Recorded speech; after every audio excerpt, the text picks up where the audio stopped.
Describe him to me. And Muslims, look at the description of your Rasul. And for some, this would be the first time you hear what your Prophet looked like. I saw a man of striking appearance.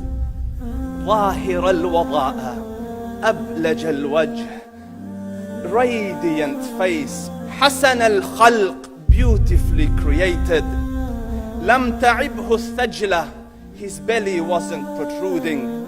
ولم تزر به السعلة, nor was his head disproportionate and small. وسيم قسيم, proportionate and delicate, finely made, a specimen of a creation. في عينيه دعج, in his eyes there was a contrast. The dark was immensely dark, the white was excessively white. وفي أشفاره وطف, and his eyelashes were long. وفي صوته صهل, and in his voice was a natural echo. وفي عنقه سطع, and his neck was elegantly long. وفي لحيته كثاثة, his beard was full and thick. أزج أقرن, his eyebrows were arched, but they were not joint, it was separated. In صمت فعليه الوقار, when he was silent, dignity covered him. وإن تكلم سماه وعلاه البهاء, and when he spoke, it was audible and clear, almost commanding and overtaking. أجمل الناس وأبهاهم من بعيد, from afar the most striking and outstanding in appearance. وأحسنهم وأجملهم من قريب, and when he came near, the best of them and the most handsome of them in closeness. حلو المنطق, such an exalted and sweet level of logic. Like when he used to speak, it was so coherently logical, it was smooth and easy to understand. فصل لا نزر ولا هذر, he was to the point, not excessive nor too short.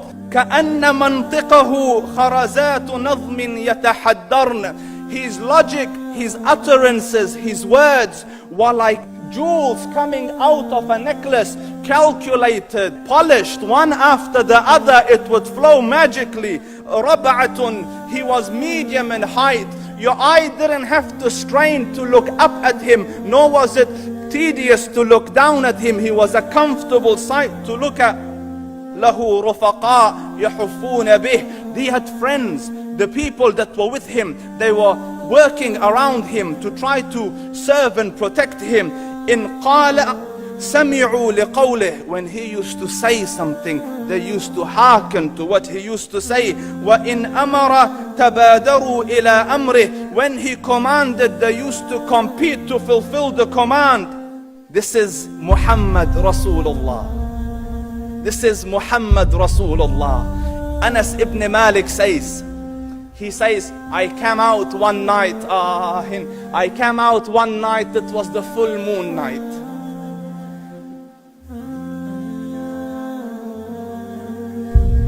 And I looked at the moon, and in the desert, understand, the moon is an awesome sight.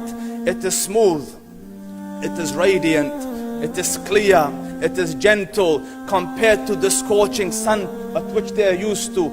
So the moon was the epitome of beauty. So he says, I came out at a full moon night and I looked at the moon and I saw it beautiful, handsome. So I said, let me go see if the moon is more handsome or my Prophet is more handsome. Let me see if that is more beautiful or the Prophet is more beautiful. So I went and I saw him standing afar. So I looked at his face and I looked at the moon, and I looked at his face, and I looked at the moon, and I looked at his face, and I looked at the moon, and he said, Wallahi, he was more handsome than the moon in its entirety. That is just the look of your Rasul. Aisha radiyallahu anha says, I was sewing with the needle, my needle dropped in the dark, I couldn't find it. I said, Ya Rasul, I can't find it. he moved his face close, and I swear, out of the radiance of his face, I found my needle. And the Prophet sallallahu alaihi wasallam was mind-bogglingly handsome, but his handsomeness was covered with waqar and jalal and hayba.